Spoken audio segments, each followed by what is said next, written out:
नमस्कार दोस्तों, मैं हूं अर्शद दारिच। आप देख रहे हैं द कंटेंट फैक्ट्री का न्यूज़ एक्सप्रेस। तो चलिए देखते हैं आज की अहम खबरें। देश में कोरोना वायरस के संक्रमण को रोकने के लिए लॉकडाउन का चौथा दौर शुरू हो गया है। लोगों को एक शहर से दूसरे शहर जाने के लिए ई पास लेना होता है। सरकार ने ट्रैवल के लिए मूवमेंट पास अप्लाई करने के लिए नई वेबसाइट लॉन्च कर दी है। इस वेबसाइट पर अभी 17 राज्यों के लिए ई पास अप्लाई करने की सुविधा है। जो लोग किसी कारण से एक राज्य से दूसरे राज्य में ट्रैवल करना चाहते हैं तो नई सरकारी वेबसाइट पर जाकर अप्लाई कर सकते हैं। इस वेबसाइट से न केवल आप ई पास के लिए अप्लाई कर सकते हैं बल्कि ई पास एप्लीकेशन का स्टेटस भी जान सकते हैं। यह वेबसाइट हिंदी, अंग्रेजी, तेलुगु, असमी और मलयालम भाषा में उपलब्ध है।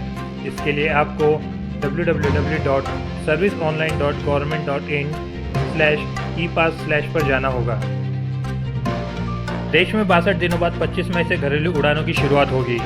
नागरिक उड्डयन मंत्री हरदीप सिंह पुरी ने बताया कि सभी एयरपोर्ट्स और एयरलाइंस कंपनियों को 25 मई से ऑपरेशन शुरू करने के बारे में बताया जा रहा है। देश में अंतर्राष्ट्रीय उड़ानें 23 मार्च और घरेलू उड़ानें 25 मार्च से बंद है।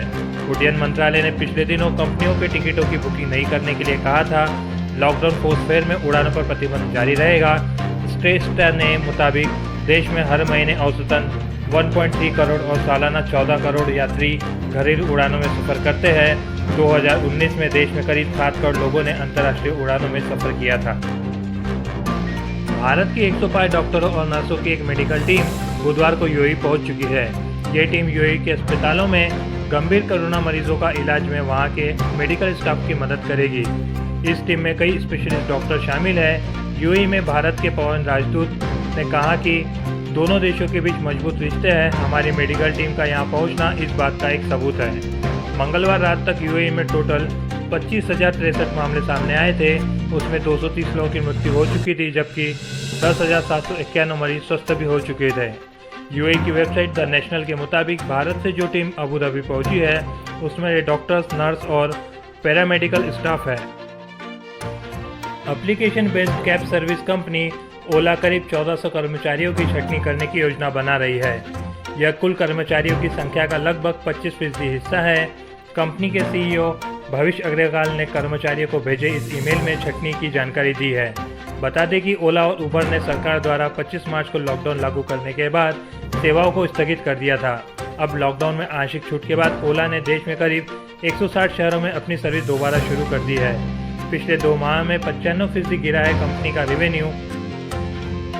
नेपाल के प्रधानमंत्री केपी ओली ने मंगलवार को भारत के खिलाफ नया प्रोपेगेंडा शुरू कर दिया है। उन्होंने भारत प्रदेश पर कोरोना वायरस फैलाने का आरोप लगाते हुए कहा कि भारतीय वायरस चीन और इटली से ज़्यादा खतरनाक है। इसके साथ ही उन्होंने कहा कि तिब्बत, चीन और भारत से सटे कालापानी, लिपुलेख और लिपियाधुरा को किसी भी कीमत पर नेपाल में वापस लिया जाएगा। प्रधानमंत्री ओली ने भारत का नाम लिए बगैर कहा कि अब हम लगातार इन इलाकों को कूटनीति जरिए से वापस लेने में जुटेंगे। अगर इससे कोई नाराज होता है तो हमें कोई फर्क नहीं पड़ता है। भारत से अवैध चैनलों के माध्यम से आने वाले लोग देश की वायरस फैला रहे हैं और कुछ स्थानीय प्रतिनिधि और पार्टी नेता भारत से लोगों को बिना उचित परीक्षण के लाने के लिए जिम्मेदार हैं। बुधवार को दुनिया भर में कोरोना मरीजों की संख्या 50 लाख के पार हो गई। 31 दिसंबर से 2 अप्रैल तक यानी 94 दिनों में 10 लाख केस सामने आए थे। वही लेकिन अगले 46 दिनों में ही यह आंकड़ा 50 लाख का पार कर चुका है। संक्रमण के 50 लाख केस में 19,71,000 मरीज ठीक हो चुके हैं। वही 3,25,000 लोग की मृत्यु हो चुके हैं जो कुल आंकड़ों का 14% है। वही एक्टिव केस अब 27,05,000 से ऊपर है। मतलब ये वो केस है जो अभी भी अस्पताल में भर्ती है या जिनमें कोरोना की पुष्टि हो चुकी है।